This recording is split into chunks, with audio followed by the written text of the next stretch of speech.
por darles un amor que les destruye, permitiendo que hagan cosas las cuales les va a causar después problemas. Por un amor de una madre, de un padre, permitiendo que van en contra de la palabra o el consejo de Dios. Entonces, realmente, hermanos, ¿qué es lo que el Señor quiere? Nosotros estamos acostumbrados a vivir en un molde con un amor falso, condicional y con deseos de autosatisfacción todo el tiempo. De hecho, la gente trabaja de más para satisfacer las necesidades de su familia. La gente descansa de más para satisfacer el cansancio de su carne. La gente se divierte también y busca recreo porque necesitan ellos tener todo eso. Pero la verdad, hermanos, que el Señor Jesucristo no nos está exentando de ese tipo de cosas, mas las quiere poner en segundo lugar. En segundo lugar. Porque el primer mandamiento, ¿cuál es? El Señor Jesucristo no estaba hablando delante de Pedro como alguien aterrorizado. Nos podríamos imaginar, y yo he escuchado a alguien que presenta al Señor Jesús diciendo que va a padecer mucho, como si tuviera temor, o como si estuviera llorando de miedo. Hay gente que dice, es que imagínate, Él sabía lo que le iba a pasar en la cruz. Esos clavos y esos látigos lo tenían temblando de miedo. Pobrecito. ¿Pobrecito quién, hermanos? Pobrecito Jesús, nunca. El Señor sabía lo que venía desde antes de la fundación del mundo. Y el Señor aceptó valerosamente la misión. Cuando el Padre, el Dios Trino, prepara la redención del hombre, no creas que Jesús se la pensó y dijo, ¿iré o no iré? No, esto está horrible. No, Él valerosamente acepta la misión. De hecho, podemos ver en la Escritura que Él ansiaba venir. Todos los reflejos desde el Antiguo Testamento de la persona de Cristo, en todos los rescates, todas las muestras de amor, la redención que se ve a lo largo de los siglos y los siglos, es Cristo mismo rescatando a su pueblo, como si Él mismo quisiera venir ya, pero el tiempo tenía que esperar hasta que el propósito, conforme al decreto de Dios, se detonara en su momento. Y este era el momento, hermanos, cuando la escatología, lo último, se estaba inaugurando presencialmente. Cristo viene a la tierra y aquel día anunciado por los profetas era ese día. Era ese día. Cuando te preguntas, ¿y cuándo va a comenzar el fin? El Señor ya vino, hermanos. Ya comenzó. Ya comenzó. El Señor ya vino y Pedro, obviamente amoroso, escucha el padecimiento de Jesús, el cual supongo que ya conocía y quiere detener a Jesús. Y eso es un acto, recordábamos el domingo, que probablemente tú y yo hubiéramos hecho. Imagina que nuestro Señor nos dice que tiene que padecer y que va a sufrir hasta la muerte. Sería muy raro que de nosotros saliera un amor a la voluntad del Padre y le dijéramos a Jesús, sí, Señor, es la voluntad del Padre, ve y muere en paz.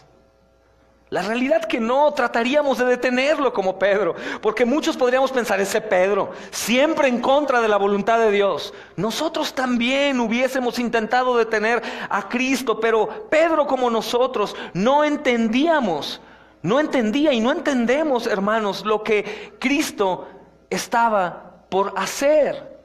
Probablemente Pedro dijo, va a morir, ya no vamos a poder derrocar a Roma, ya no vamos a poder salir de la esclavitud, de la religiosidad de los fariseos. Ahora nuestro rey se va a tener que ir. Y no entendía que el rescate del que estaba hablando Jesús a través de su muerte era un rescate para la eternidad, sin importar lo que padeciésemos o estuvieran ellos padeciendo en ese entonces, porque padecían mucho, hermanos, mucho.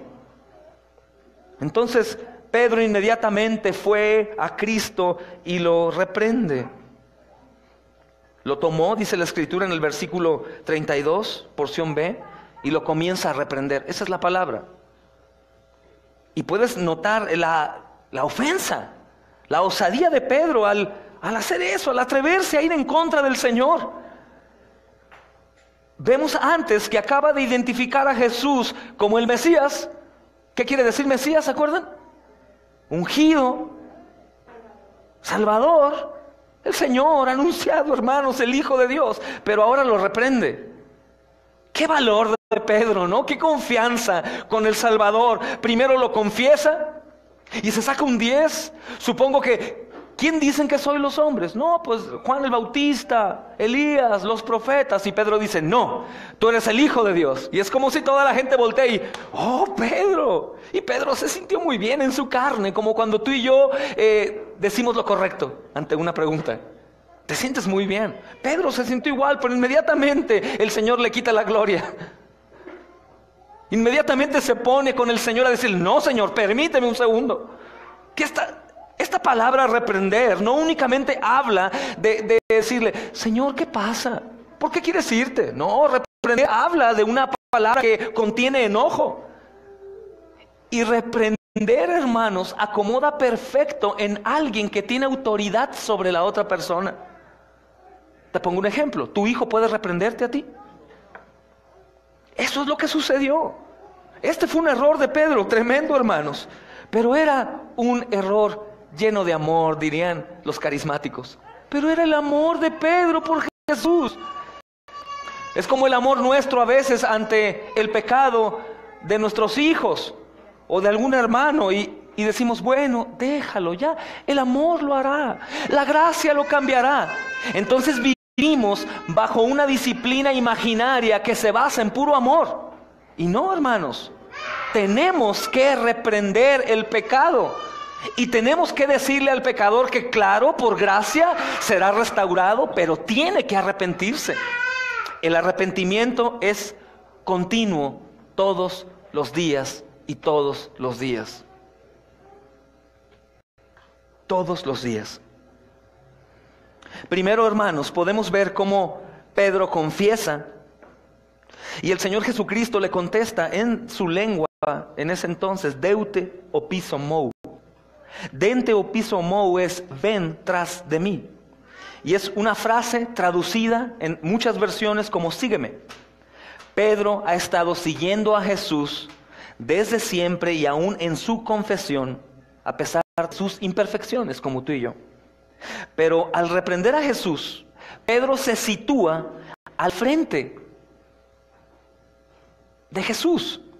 Ahora Jesús le manda regresar a su lugar cuando lo reprende ahora él y le dice, hey, tú vienes atrás de mí, no adelante de mí. Déjame explicarlo mejor. En ocasiones como Pedro nosotros, aunque no reprendamos a Jesús por lo que Él quiere hacer, con nuestra actitud lo hacemos. Sabemos que tenemos que hacer esto o aquello, y con mi actitud o mi falta de hacer las cosas que Dios dice, le digo lo mismo. Hey Señor, espérame tantito. Yo no voy a ir ahí a ese lugar. Yo no voy a hacer lo que tú dices que tengo que hacer. Es mi tiempo, es mi vida, es mi espacio. Oye, no. Lo mismo que hizo Pedro, lo hacemos nosotros, la iglesia, cuando le damos órdenes, por así decirlo, bien enmascarado el asunto, y no hacemos volver. Y más adelante el Señor nos confirma esto que te estoy diciendo. Porque a pesar de que somos seguidores, nos ponemos enfrente de Dios y le decimos cómo vamos a hacer las cosas, al no hacer las cosas que Él dice que hagamos. Al no hacer las cosas. Fíjate cómo llama Pedro en el versículo 33, cómo llama el Señor a Pedro después de esto. Aléjate de mí, ¿quién? Satanás. El Señor Jesús se está refiriendo a Pedro como Satanás, no como Pedro. No le dijo, Pedro, estás endemoniado. Pedro, ¿algún demonio traes por ahí? O una legión. Satanás. ¿Por qué, hermanos? La peor tentación de Jesús, ¿cuál crees que era? No llegar a la cruz. Algún día el pastor Manuel hace años predicaba y decía, así como Satanás intentó que Jesús no tomara su cruz y fuera a morir, así mismo Satanás va a intentar que tú no tomes la tuya para morir. Sigue haciendo lo mismo. La tentación más grande de Jesús era no llegar a la cruz, hermanos.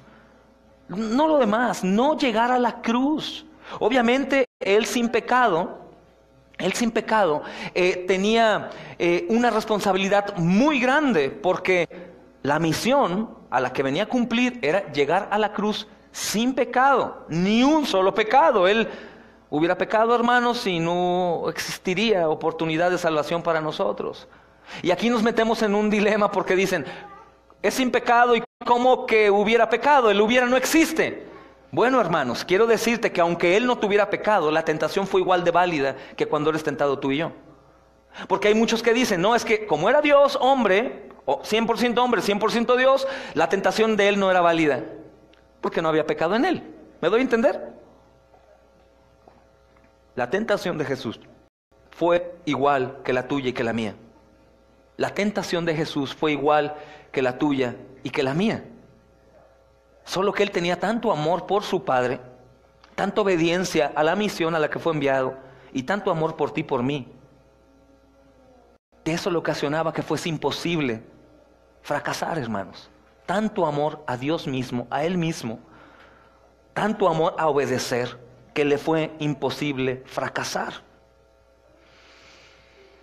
Gloria al Rey de Reyes.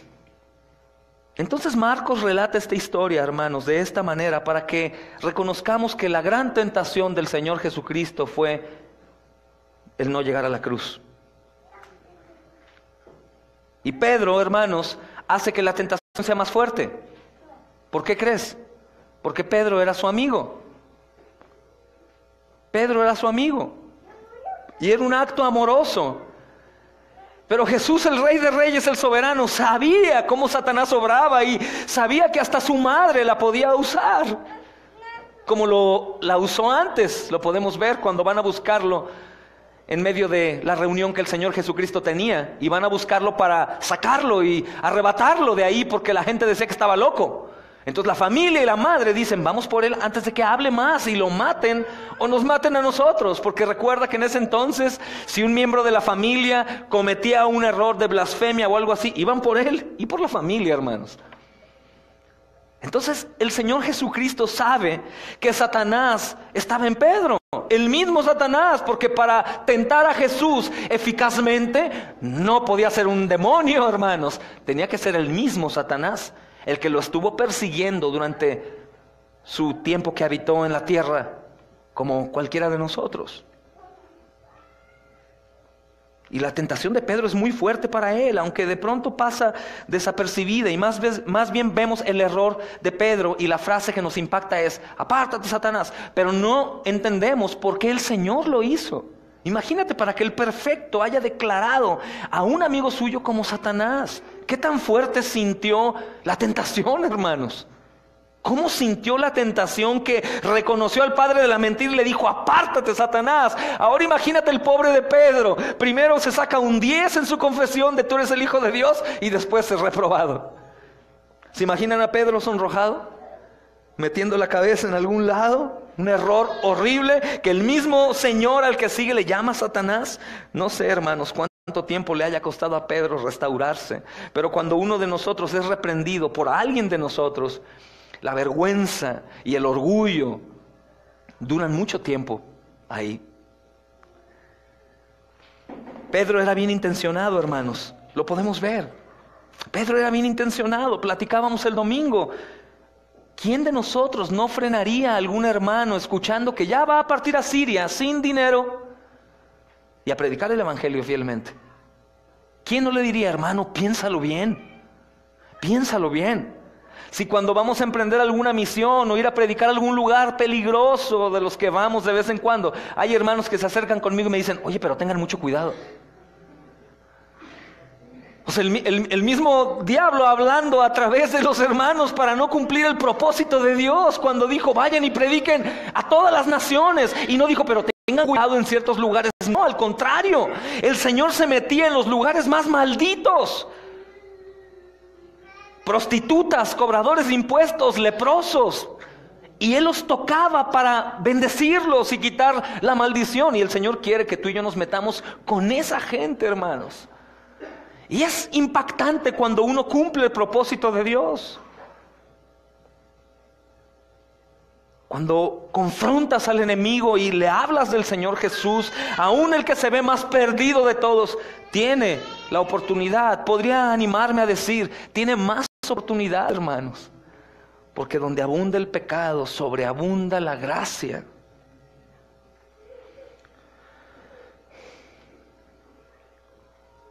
Algunos estudiosos de la Escritura, hermanos, piensan que Pedro era uno de los recursos de Satanás para hacer de tropiezo al Señor Jesús. Y nos parecemos a Pedro, hermanos, mucho. Nos parecemos a Pedro. Entonces el Señor, hermanos, dice el versículo 34, si van conmigo. Desde el 33, porción C. Quítate de mí, Satanás, quítate delante de mí, Satanás. Quítate delante, porque le dice, no me impidas el que yo camine, el que yo vaya. Por eso está esta palabra, quítate delante de mí, para continuar mi camino.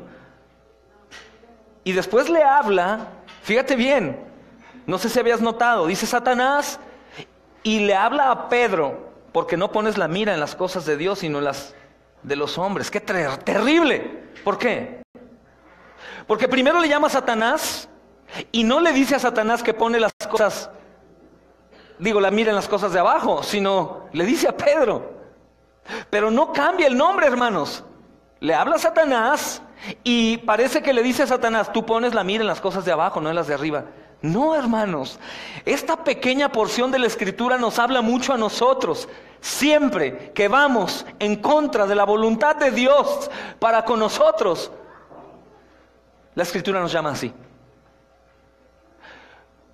Mira, dímelo tú, ¿por qué le llamó el Señor Jesús a Satanás? A Pedro Satanás.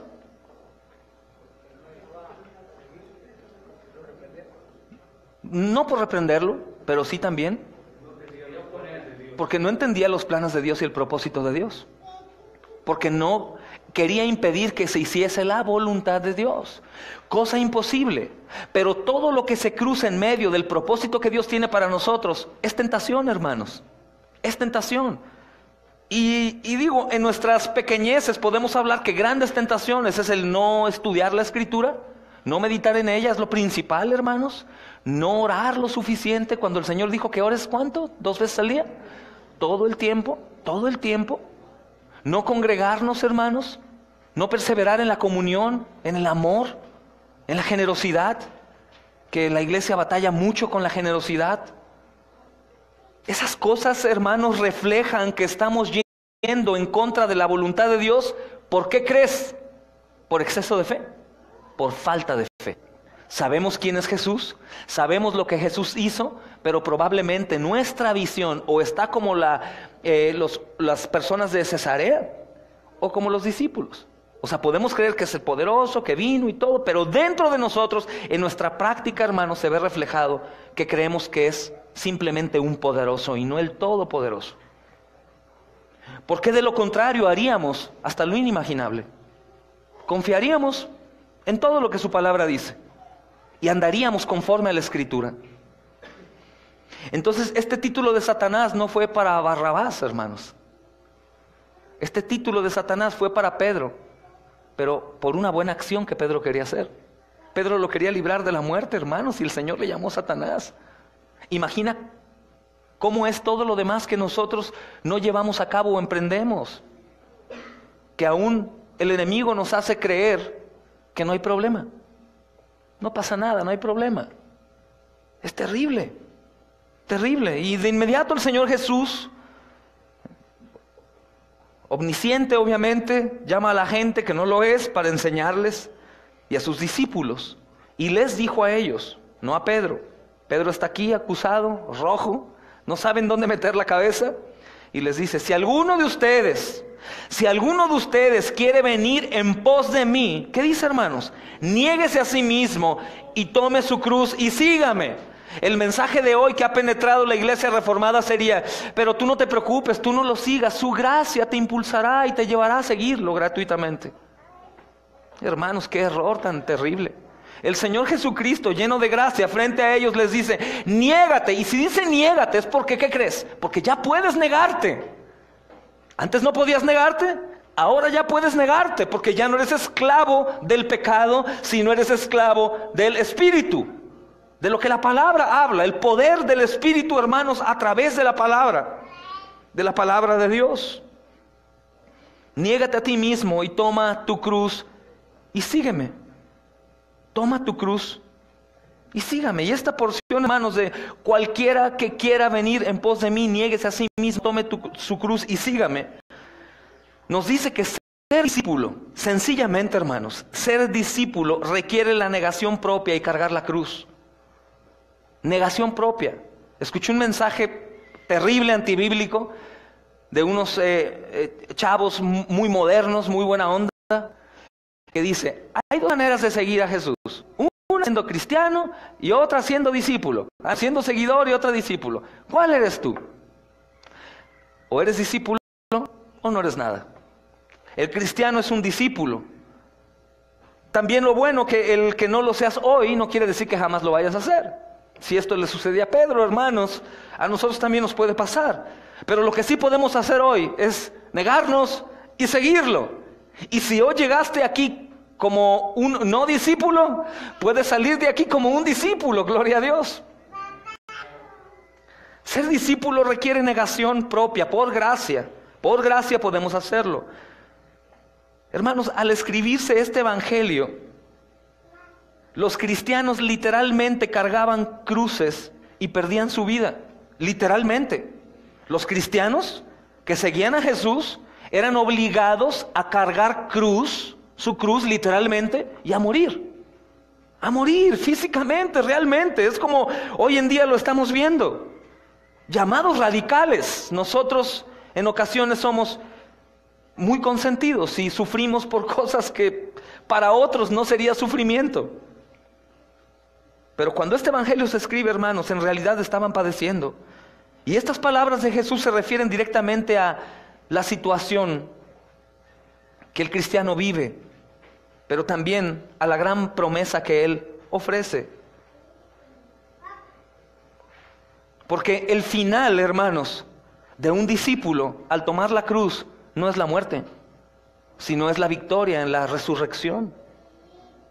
Entonces, normalmente cuando nos enfrentamos a la cruz, nos imaginamos que el que tú tomes tu cruz es sufrir, pues ya no salí de pachanga, a veces hasta ya no ir de vacaciones, aunque a algunos se les hace, ¿cómo? No es posible, ¿cómo mis vacaciones?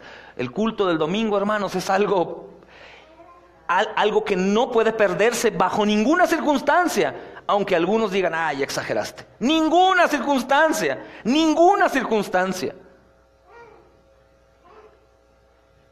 Pero pensamos que el tomar nuestra cruz es sufrir. Y es, oh, qué aburrido. No, imagínate todos los días en la iglesia con los hermanos estudiando. Pues sí, no, pero no es para tanto. Oye, también, un poquito de libertad. Porque vemos lo malo, pero ¿por qué no piensas que tomar la cruz es irte acercando cada vez más a la gloria de Dios? Parecerte a Cristo, gozarlo más, hermanos, verlo a cada paso que das cada vez más cerca. Es como acercarte a una fuente de agua. Te vas acercando y ¿qué sucede en esa gran cascada, hermanos? De agua, una cascada de agua. Empiezas a salpicarte con la brisa y llega un momento que estás empapado aunque no estés tan cerca. Así es tomar tu cruz y seguir a Jesús. No únicamente veas la parte mala que Satanás quiere poner en tu mente como lo puso en Pedro. Muerte, fracaso, derrota. No, hermanos, por el contrario, tomar nuestra cruz es el camino más seguro y más hermoso que pudiéramos tomar. Porque el final del camino no es morir. Cristo ya murió, pero resucitó, hermanos. ¿Por qué el cristianismo de la iglesia hoy en día en todo el mundo, en la mayoría, está frío? ¿O por qué se ha convertido como una opción más? ¿O como algo cool que podemos hacer? Yo ya no soy idólatra como católico, ahora yo ya soy un cristiano. Yo ya soy un verdadero católico. En cuanto a la palabra de Iglesia Universal. Yo ya no soy como ellos, hermanos, pero a veces estamos peor porque conocemos la verdad y la ocultamos. Conocemos la verdad y no la practicamos. No estamos confiados en nuestro Dios soberano, en el que en Él todo es posible, y vivimos con una carga pesada, con un yugo, sin caminar en pos de Él. Por eso, hermanos, está lejos su gloria. Y queremos ver cosas y hacer cosas y hablar y el otro y no lo hacemos porque estamos lejos y apartados de Él, nada podemos hacer. Ahora, ¿por qué este llamado del Señor Jesús tan directo, llamando a sus discípulos, diciéndoles, niégate? Lo que me dice primeramente, hermanos, que es lo que todos pensamos, es porque Él era el Señor y Él ordena. Pero va más allá, va más allá. Yo imaginaba, para poderlo explicar hoy, imagina que hay un túnel sumamente oscuro, Tenemos que pasar del otro lado forzosamente. No hay luz. Es una mina oscura y no sabes si hay algún orificio, algún abismo ahí o algo, hermanos. Obviamente nosotros no vamos a querer cruzar del otro lado. Nadie. Sabes que no hay luz, no hay nada, es muy peligroso. Mucha gente ha entrado y no ha salido. No, pues yo no.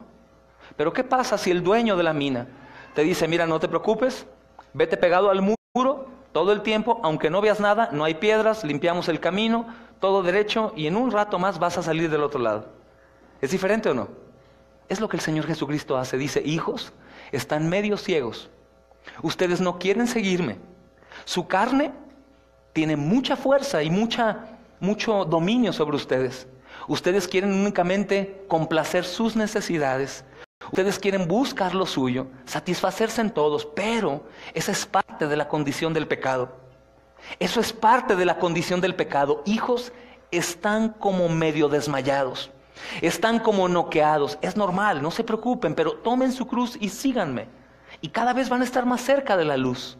Eso es lo que yo imagino, hermanos. Que el Señor Jesucristo no únicamente muestra su señorío al decirnos, toma tu cruz y sígame. Pues bueno, Señor, no me queda de otra, pues la voy a seguir. Pues el pastor está duro y dale, duro y dale. Es por tu propio bien. Es por tu propio bien. El tomar nuestra cruz y seguir. Muchos no entienden bien la parte de la cruz y pensamos que la cruz es la suegra, que la cruz es estar pobre, que la cruz... No, va más allá. La cruz, hermanos, habla del abandono.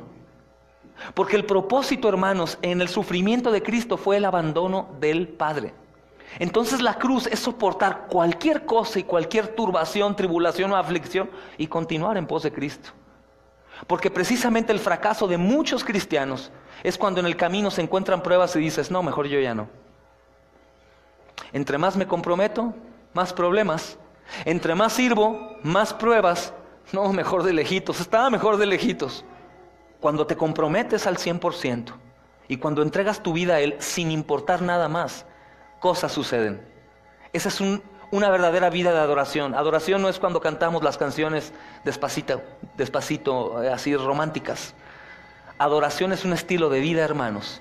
Adoración es entregarme por completo al Señor que me está llamando, al Señor por el que fui creado, que tiene todo el derecho de llamarme y yo tengo toda la necesidad de irme en pos de Él, aunque mi situación actual es no quiero, no quisiera, mejor de lejos. Esa relación entre Dios y los hombres no existe. No existe, hermanos. No existe. Entonces Pedro, como nosotros, hermanos, habla como quien no entiende correctamente los designios de Dios y pensaba que la muerte de Cristo era un martirio innecesario. Como nosotros pensamos, hermanos, que seguir a Cristo es algo opcional. Es algo opcional. Puedo, si no puedo, mira, tengo cosas que hacer, que el pastor no me moleste, que los hermanos no me vayan a llamar por teléfono, porque yo es mi vida y yo tengo mi espacio y no se metan. No es por intrometerse en tu vida, es por tu propio bien. Es por tu propio bien. ¿Recuerdan, hermanos, características de las ovejas? ¿Alguien me pudiera recordar? Cieguitas, torpes, ¿qué más? Se pierden fácilmente, temerosas, corazón frágil. También tienen su carácter, hermanos. Tienen su carácter, también pueden golpear a alguien. El Señor quiere pastorearnos, hermanos, como si estuviésemos medio ciegos, entre neblina. Ya conocimos a Jesús, ya sabemos, pero aún no entendemos el por qué estar cerca de Él. Simplemente porque este mundo es de tinieblas y Él es luz. Por eso, hermanos, lejos de la luz no veo. Lejos de la luz no veo. Por eso nosotros hemos optado por tener, solo un día no tenemos comunión como iglesia, hermanos. Es necesario. La iglesia primitiva, con tremenda persecución, hermanos, palpable, se reunían todo el día y dices, pues es que ellos estaban en tremenda persecución. Estamos peor, porque tú y yo buscamos a Cristo las 24 horas cuando tenemos problemas. ¿Sabes que yo he pedido a Dios que nos envíe prueba para estar cerca de Él? Porque la manera en cómo tú y yo, en nuestra mentalidad injusta y mediocre, la manera en cómo estamos cerca de Él es en medio de la prueba del dolor. Desgraciadamente, hermanos, es necesario para seguirlo. Si nosotros no padecemos, nosotros no necesitamos al Señor. Únicamente como costumbre, domingo a domingo, qué bonito, gloria a Dios, qué bien me siento, y el día siguiente estoy igual en el mundo como todos ellos, y entre una multitud no resplandezco. Hermanos, la sabiduría humana es una completa locura. Escúchame bien. La sabiduría humana es una completa locura cuando pretende poner un modo y medida a los planes del Señor. Es una locura. La cruz de Cristo es para unos locura. Es locura, y para otros es un escándalo. Y muchas veces decimos, y para nosotros es salvación y vida eterna.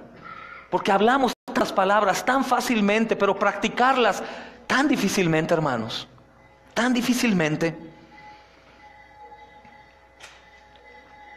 Los milagros de Cristo, para empezar, en la vida de cada uno de nosotros, sabiendo que no somos iguales a ayer, debe estimularnos a seguirle, hermanos.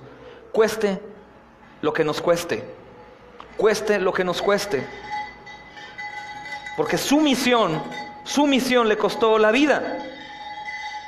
Y ¿sabes qué Él quiere también? Que nos cueste la nuestra.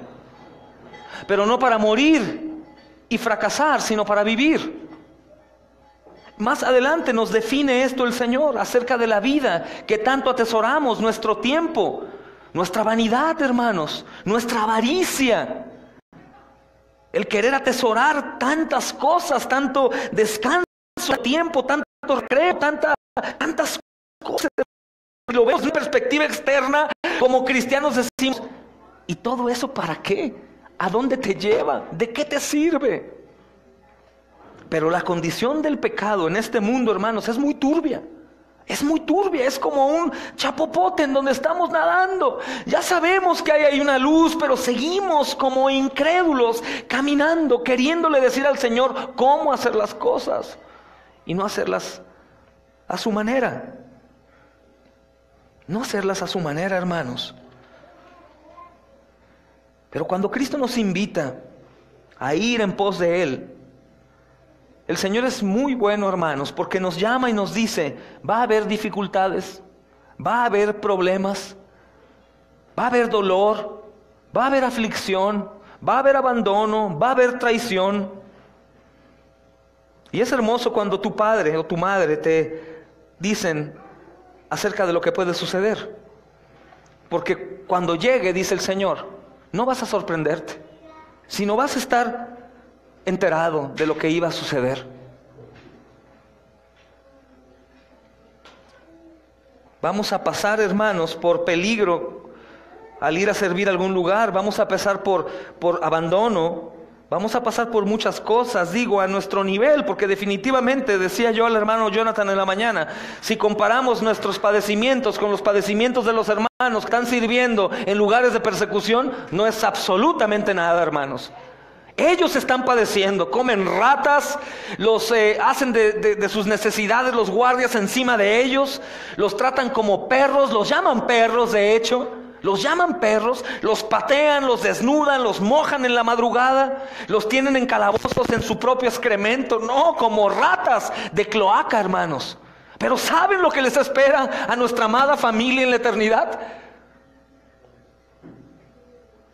Ellos se han abandonado por completo, han dicho, vale la pena seguir a Cristo, vale la pena sufrir, y aunque sea yo victimado por la persona a la que le predique el Evangelio, tengo la esperanza que si es uno de mi familia, el Señor lo salvará.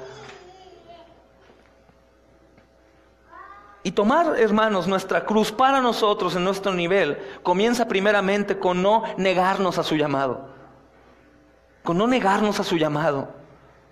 Con negarnos al amor para con los hermanos, a la oración, a la intercesión, con la generosidad económica, hermanos, que es tan necesaria en la iglesia para que la iglesia siga caminando, por lo cual tanto padecemos. Y una cosa manifiesta la otra, hermanos. Una cosa manifiesta la otra, y el llamado del Señor es precisamente para que nos despertemos, porque la noche está avanzada, el sol pronto sale, hermanos. Y aquí en la Escritura no existe el verdadero cristiano tibio. Solo por un tiempo flota y después se hunde. Lo más hermoso que el llamado, hermanos, del Señor Jesucristo incluye el poder hacerlo. En ocasiones sin tu esfuerzo, porque es dejar de hacer lo que tú quieres y hacer lo que Él quiere. Aunque fueses contra la corriente, sentirás que vas junto con la corriente. Cuando Cristo nos llama, hermanos, es un privilegio tremendo. Por eso nuestra amada familia que se atreve a estar en los lugares en los que está. Platicaba hace años de los hermanos que se despidieron porque iban a Siria. Literalmente, se despidieron de la iglesia, hermanos. Nos vemos allá. Nos vemos allá en el cielo. Unos hermanos le decían, pronto nos vemos, hermano, cuando regreses. No, lo más seguro es que los veo allá arriba, en el reino. ¡Qué mentalidad, hermanos! Y eso no nos está pidiendo el Señor. No nos está diciendo, hermanos, todos aquí, dejen de trabajar y vamos a África, a la India. No. Dejen de hacer para ustedes las cosas y háganlas para la gloria de Dios. Dejen de atesorar así de ustedes mismos sus cosas, sus tiempos, pertenencias, hermanos. Es todo lo que organizamos y hacemos y construimos como si fuera a ser eterno. Y cuando vemos el llamado del negarnos, yo recuerdo perfectamente siempre, no atesores en la tierra, de nada sirve. Polilla, orín, corrompen. Y no únicamente hablo de lo material, no te atesores en la tierra tu tiempo, tu espacio, tu descanso, porque tal vez es el último día que tienes para glorificar mi nombre, dice Dios. Tal vez sea tu última oportunidad para manifestar amor, generosidad, perdón. Niégate a ti mismo, es abandonar también tu orgullo, tu frialdad, tu falta de obediencia, hermano, varón, mujer de casa. El querer tomar las posiciones que no nos corresponden y decirle a Dios, a esta manera me funciona a mí más. Y continuar, hermanos, aferrados a ir en contra de Él. Niégate es precisamente, muere a ti mismo, a tu mente. Los pensamientos de todo lo que quieres obtener y hacer que no va conforme a lo que yo digo. Pastor Emanuel decía algo en la mañana, muy cierto. Todo lo que no glorifica al Señor es pecado. Todo. Y el negarte a ti mismo no significa sufrir, hermano. Al contrario, significa vivir y estar satisfecho con lo que tienes o con lo que no tienes. Y es ahí Dios donde muestra su poder, porque el Señor no quiere compartir su autoridad y su señorío con nadie. Cuando nosotros somos medios señores de nuestra vida y la otra mitad es el Señor no quiere, hermanos, lo que recibimos es solo por su misericordia dada a buenos y a malos. Pero cuando nos abandonamos y cuando callamos nuestra boca ante las necesidades y esperamos solo en el Señor, ¿quién crees que aparece el rescate? El Señor. El Señor. El Señor, hermanos. Y tú me puedes preguntar, ¿y tú lo has visto? ¿Tú has visto obrar al Señor en tu vida? Lo he visto, hermanos, a lo largo de todo este tiempo. Lo he visto claramente cómo obra cuando estamos pasando necesidades que a lo mejor muchos piensan que no pasamos. Y el Señor obra en su tiempo exacto. Nunca ni yo, ni mi esposa, ni mis hijos nos hemos ido a la cama sin cenar. Más que cuando me castigaban de pequeño. No, no es cierto, ni tampoco. Pero Dios es tan fiel, hermanos. Toma tu cruz y sígueme. Los que quieren ser sanados por Cristo deben acudir a Él y conversar con Él. No sé qué tanto la iglesia lo hace. Los que queremos ser sanados por Cristo, que ya hemos sido salvados, pero necesitamos ser sanados como estos hermanos que platicábamos domingos atrás, creyentes incrédulos. Él nos ha salvado, ahora necesitamos ser sanados, porque continuamos enfermos, incrédulos, y vamos y conversamos con Él. Señor, estas son mis necesidades. Cuando pasamos por prueba económica o enfermedad, el médico y el proveedor es Él. Señor, aquí están mis necesidades, Padre. Mi mente me está diciendo que no. Mi mente me dice, métete a trabajar los domingos, no importa, el pastor no te mantiene, tú tienes que proveer, tienes que trabajar. Señor, pero yo sé que tú me dices que no. Hermanos, aún Dios permite la prueba y nos lleva a lo más profundo para que cuando estemos a punto de ahogarnos y no podamos más, Él nos rescate y nos levante y le demos la gloria. Así actúa, pero nosotros en ocasiones pedimos, Señor, sácame de la prueba, cuando la prueba es para fortalecerme y para mostrar su gloria. Sácame de la prueba, Señor. ¿Quién manda las pruebas, hermanos? ¿Satanás o qué? Entonces bendíceme, Señor, fortaléceme, Señor, hazme un fiel siervo tuyo, pero quítame la prueba. Es imposible, no existe. Pruébame, Señor, pruébame aunque me duela, Señor, pruébame, pero quiero estar, Señor bendito, aceptado por ti. Quiero estar, Señor amado, seguro que mi vida te agrada, aunque no le agrada a nadie más. Quiero confiar, Señor, quiero confiar. Padre, soy muy pecador, Padre, soy muy mentiroso, Señor, soy muy hipócrita, soy muy odioso, soy maldiciente, Señor, soy egoísta, soy avaro, soy poco generoso. Señor, tú eres mi médico, sáname de este mal, maldito mal, sáname, Señor. ¿Y qué crees que hace Dios? Te sana en Cristo Jesús, porque todas esas maldiciones las llevó en la cruz del Calvario también. Pero aún hasta las maldades las abrazamos y las queremos nuestras, hermanos. Porque si sabemos que Él es el Todopoderoso y que llevó nuestras cargas en la cruz, entonces ¿por qué no dejamos esas cargas y pecados en la cruz? ¿Por qué no, hermanos? ¿Por qué no confiamos? ¿Por qué vemos gente en necesidad, hermanos? O la misma iglesia padeciendo en esta o en cualquier lugar, y atesoramos en los bolsillos como si yo dependiera de mi dinero, o como si doy mi dinero me quedo sin nada. ¿Quién es tu Dios? ¿O cómo nos vamos a dormir sin hacer una oración por los caídos, por los perseguidos, por los que sufren? ¿Podemos sacar nuestro corazón y examinarlo? ¿De qué color es el tuyo?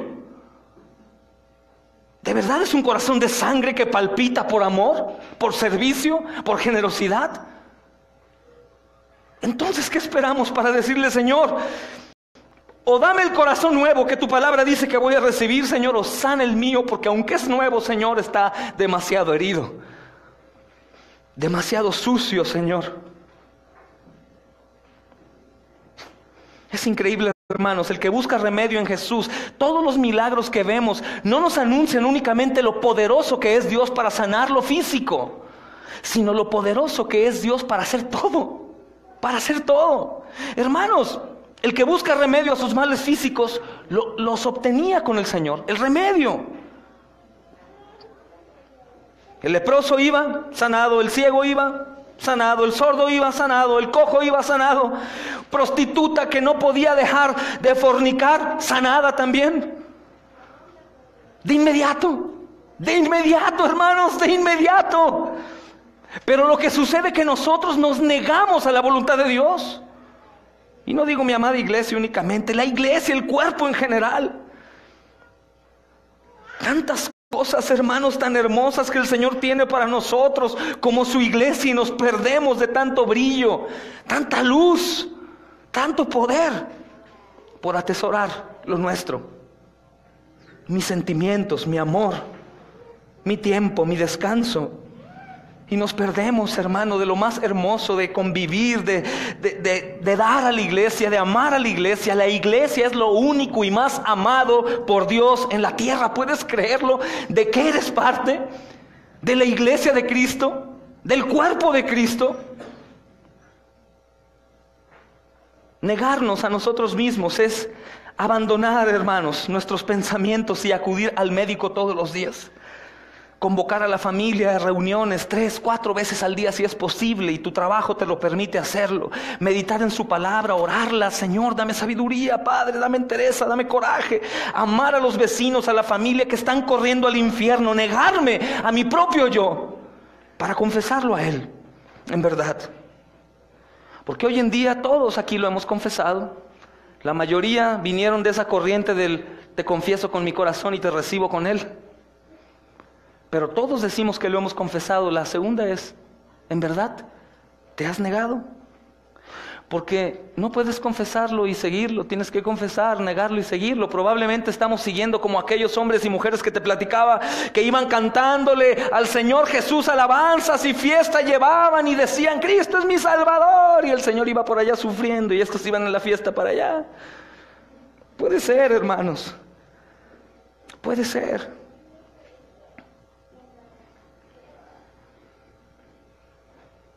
No debemos, hermanos, estar preparados para estar esperando recibir las bendiciones cuando no podemos o estamos preparados para renunciar a nosotros mismos?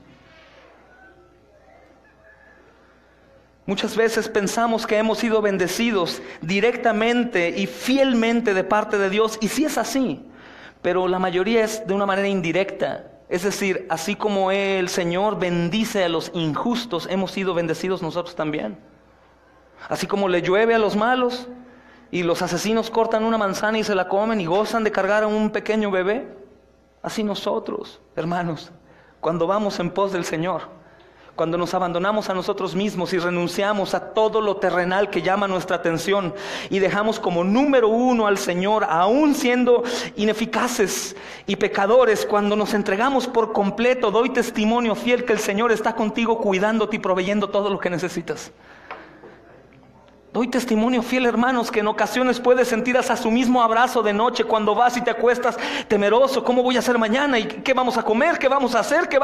Y todas las ideas que vienen a la mente carnal, horrenda. El Señor llega y te dice: hey, tranquilo, yo soy tu Dios. Oh, Señor, gracias, que se me olvida que te tengo, Señor. Pero cuando me acuerdo, hermanos, es algo que no se puede evitar, la fidelidad. Si te preguntas por qué hay hermanos a lo largo de la historia que han seguido a Cristo fielmente aún hasta la muerte, es por eso. Porque tomaron su cruz, lo siguieron y vieron al Señor cara a cara, por así decirlo, como Moisés. Que es imposible buscar al Señor e ir en pos de Él y no sentir que en realidad el Señor vive. Es imposible, hermanos.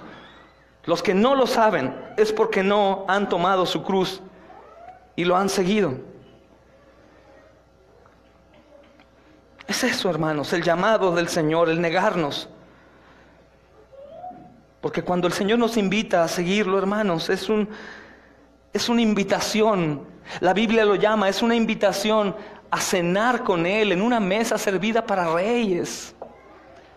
No te está invitando al sufrimiento y te dice: vente de donde estás. Y mira, no, aún los ricos sobre la tierra, al aceptar el llamado e ir a Cristo y sentarse, su dinero, hermanos, es nada comparado con lo que ellos sienten dentro.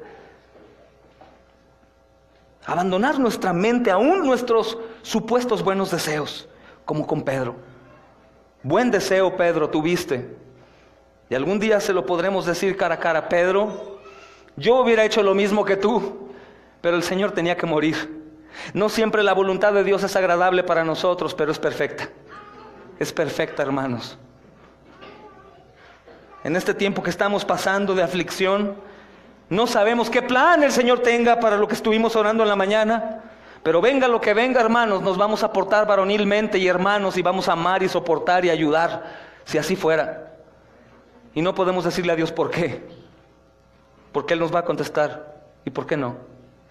Si yo soy Dios, ¿qué acaso quieres altercar conmigo? La única manera, hermanos, de comprobar de la naturaleza fiel del Señor, de su voluntad buena, agradable y perfecta, es estar dentro de ella.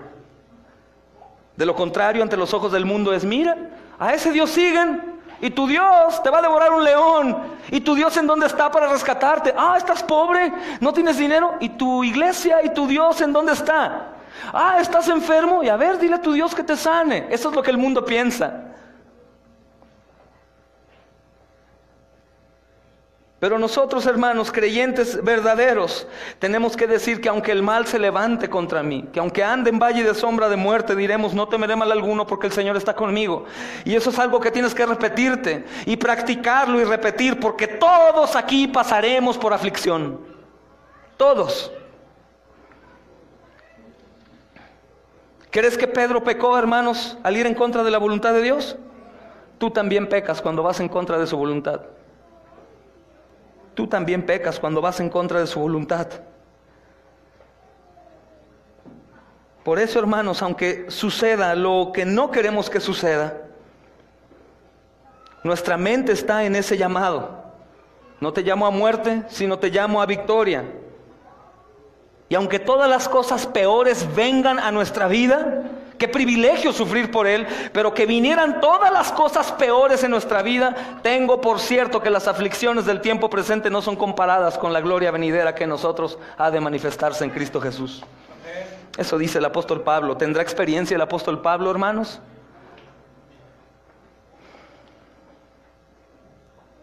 No debemos temer, hermanos, a perder nuestra vida por causa de Cristo. Obviamente cuando escuchamos este llamado, insisto, pensamos que es a morir en realidad. Y yo te lo he dicho, no te emociones, hermano, porque esto es un privilegio morir por Él. Y no creo que el Señor nos conceda a todos morir lapidados o decapitados predicando el Evangelio. Nosotros vamos, ayer fueron los jóvenes a predicar al tren ligero y los apedrearon, les escupieron, les golpearon. Hemos ido a las vías del tren donde sale la bestia y ¿qué nos hacen? ¿Nos golpearon? ¿No? Los maras salvatruchas y esos cuates nos navajearon. Nos hemos metido en la noche a lugares de peligro a predicar el Evangelio y nos han hecho algo. ¿No ha pasado que nos han movido la camioneta para quererla voltear, pero el Señor nos libra? Hermanos, este llamado para nosotros no es de que todos vamos a morir decapitados, lapidados o crucificados. Es un llamado a abandonarnos a nosotros mismos para ser felices de una vez por todas. Para ser felices, porque lo que estamos buscando en su mayoría es en contra del Señor. Podemos pasar mucho tiempo buscando tantas cosas y la autosatisfacción, pero no al Señor. ¿Cierto o no? ¿Cierto o no, iglesia?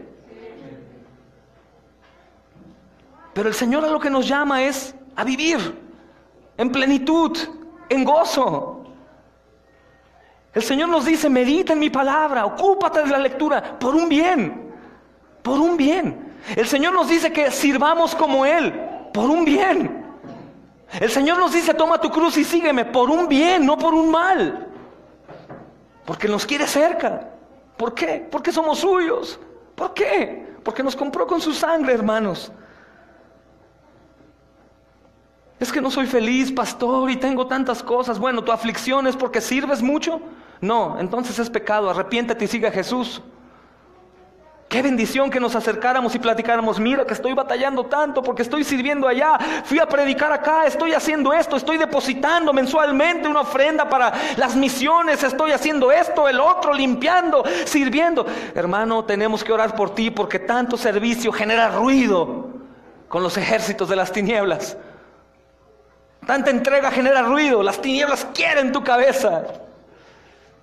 Pero no te pasará nada hasta que el Señor quiera. Eso es, hermanos, negarnos a nuestra insensata manera de vivir. Y en los textos adelante nos dice precisamente esto en resumen y perfecta palabra que el Señor nos da. Dice, porque todo el que quiera salvar su vida, ¿qué dice, hermanos?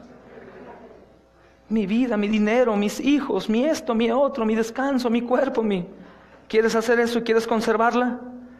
El Señor Jesucristo mismo de su boca, hermanos, dice, la perderás. Y todo el que quiera, y todo el que pierda su vida por causa de mí, dice el Señor, y del Evangelio, la salvará. Todo. Si el Señor nos llama a hacer algo es porque Él nos capacita con su gracia para hacerlo. De tal manera que cada vez que cumplamos a un propósito suyo digamos, gloria a ti, Señor, porque yo no hubiera podido hacerlo. Gloria a ti, Padre, porque yo no hubiera obtenido lo que obtuve. Gloria a ti, Señor, por la mesa servida. Gloria a ti por la salud que hoy tengo. Gloria a ti porque tengo economía, Señor, para mí, para dar. Gloria a ti, Padre, porque tengo una iglesia en donde hay hermanos comprometidos con el estudio de la palabra, con el servicio. Gloria a Dios que puedo tener una familia en la cual puedo confiar en momentos difíciles. Gloria a ti porque nunca me has abandonado en momentos de aflicción. Siempre me has aconsejado y siempre me has abrazado. Señor, gracias, porque tú prometiste estar conmigo y has estado.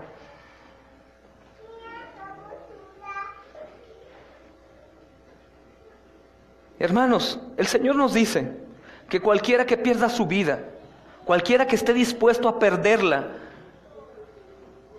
por negar a Cristo, la salvará. Esto quiere decir, serás un inefable ganador, un tremendo ganador. No para llegar a una vida tan austera que la gente se dé cuenta que pobrecito, mira, nada más se abandonó. No, porque eso es buscar como como ser algo grande abandonándote. Y no, hermanos, no habla de eso. Por el contrario, Él dice, muere, sígueme, entrégate por completo, yo te sostendré hasta el final. Y el que sea más pequeño entre todos ustedes será el más grande en el reino de los cielos.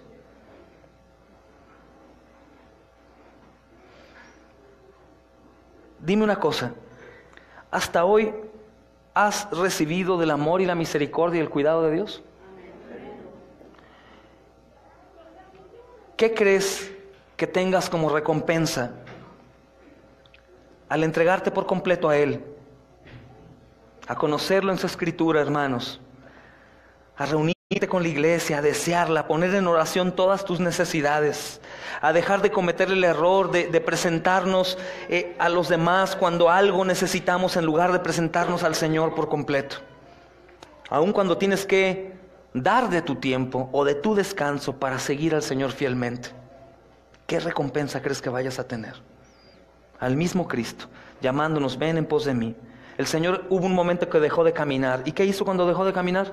Fue colgado en la cruz. Entonces el Señor no nos llama a una carrera interminable. No, el Señor pone un límite.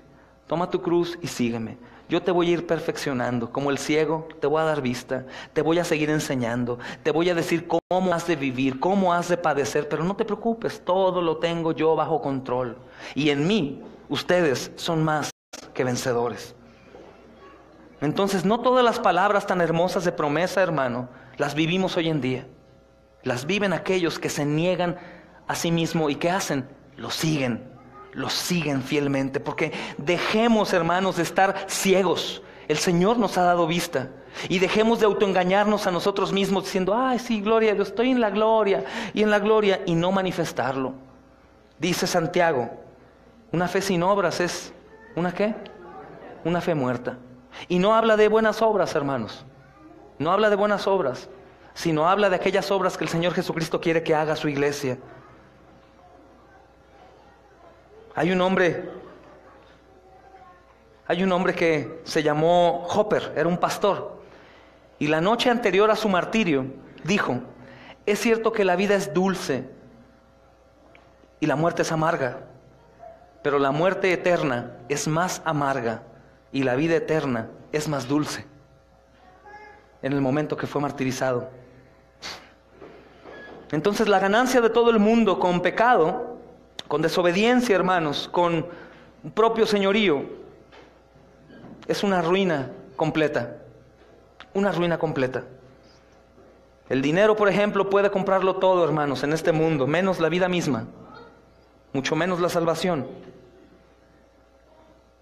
Escuchábamos un sermón el lunes del doctor Vicky, es un pastor teólogo, y contaba una historia entre un sermón hermoso y decía, un día un barco se estaba hundiendo. Entonces toda la gente empezó a escapar en las pequeñas barcas, pero un muy inteligente, como muchos de nosotros, hermanos, no lo enfocas al dinero, sino a tu propio yo y tus deseos, dijo, hay oro abajo en el barco, todos se han ido. Es mi momento, gracias Dios por esta bendición, de que se pierda en el mar, a que me lo lleve yo. De seguro hasta el mismo dueño quiere que yo me lo lleve. Baja, abre, el barco se está hundiendo, se carga de oro a más no poder, el agua sigue subiendo y una vez que está cargado y feliz, quiere salir y ¿qué crees que le pasó? Se hundió. Y eso es lo mismo, hermanos, que pasa con nosotros aún llamándonos cristianos. Decimos tenerlo todo y en ocasiones no tenemos nada, porque abrazamos más lo nuestro que lo del Señor. La salvación no está en nosotros, hermanos. Y como alguna vez les enseñaba, la salvación no depende de que yo crea que tengo la sangre de Cristo en mí, sino la salvación depende de que Dios vea la sangre de Cristo en mí. Eso depende. Y el Señor termina diciendo lo que hacen los hombres para salvar su vida y ganar el mundo a costa de su alma y de la eternidad. Y dice en la porción siguiente, porque quien quiera, quien sea, que se avergüence de mí, de mis palabras, en medio de esta generación adúltera y pecadora, el Hijo del Hombre también se avergonzará de él. Otra versión dice, y cualquiera que se atreva a negarme, yo también le negaré. Y cuando habla de negarle, como su misma palabra, negar su palabra o la voluntad de Dios, el Señor dice eso. Cualquiera que se atreva a negarme, yo también lo negaré. Lo negaré. Delante del Padre, ser negado por el Hijo, ¿sabes qué significa? A este yo no lo conozco, Señor. Apartados de mí, hacedores de maldad, nunca los conocí. De la boca del gran consumador de la fe, del amor, nunca te conocí. No hay expiación, no hay salvación. ¿Cómo reconciliar la salvación solo por gracia, hermanos, con estas obras que pide? Es que esto, hermanos, es una manifestación de que nosotros en verdad hemos recibido gracia. Tenemos que confesarlo, tenemos que negarlo y tenemos que seguirlo. No estoy diciendo, hermanos, que dependa mi salvación de la obediencia, sino que la obediencia es una manifestación de mi salvación. ¿Me doy a entender? La obediencia es una manifestación de mi salvación. La justificación, solo una vez y para siempre, es solo por gracia, solo por la fe. ¿Cómo saber si yo he sido ya justificado? ¿Y cómo saber si yo he sido en realidad ya salvado? Porque yo voy a desear fervientemente negarme a mí y seguirlo. Negarme a mí y seguirlo. Y si acaso tú no lo sientes, y si acaso tú estás cómodo con tu vida tibia o mediocre o secular, si acaso no eres buen testimonio para los que están a tu alrededor y la gente que te ve, para tus hijos, tu esposa, tu esposo, si acaso no lo eres para la iglesia, hermanos, arrepiéntanse hoy. Arrepiéntanse hoy, el Señor ha hablado. Y esta es palabra de Dios, hermanos, su consejo, su poder revelado en la Escritura, diciéndote, niégate a ti mismo y sígueme.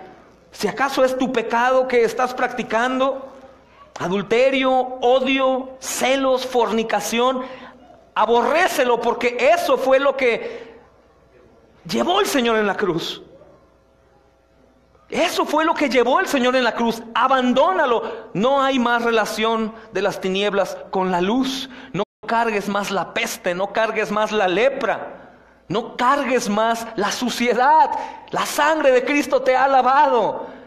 ¿Y qué necesito hacer entonces? Porque sí me gustaría ser agradable a Dios y seguirlo. Arrepiéntete y cree que el Señor hoy te ha hablado. Y cree que su evangelio es poder de Dios para salvarte, primeramente de ti mismo, primeramente de ti mismo, y después de la perdición eterna.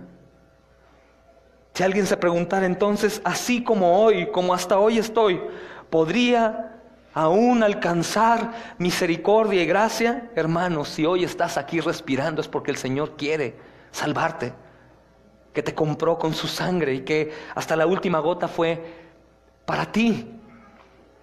Y hoy podría ser el último día. No quiero ser fatalista, pero hoy podría ser el último día. Yo, si estuviera en tu lugar, no me arriesgaría a salir de aquí sin pedirle perdón al Señor, arrepentido, con el deseo de seguirlo, hermanos. Amén. Aún hay lugar. Vamos a orar, hermanos.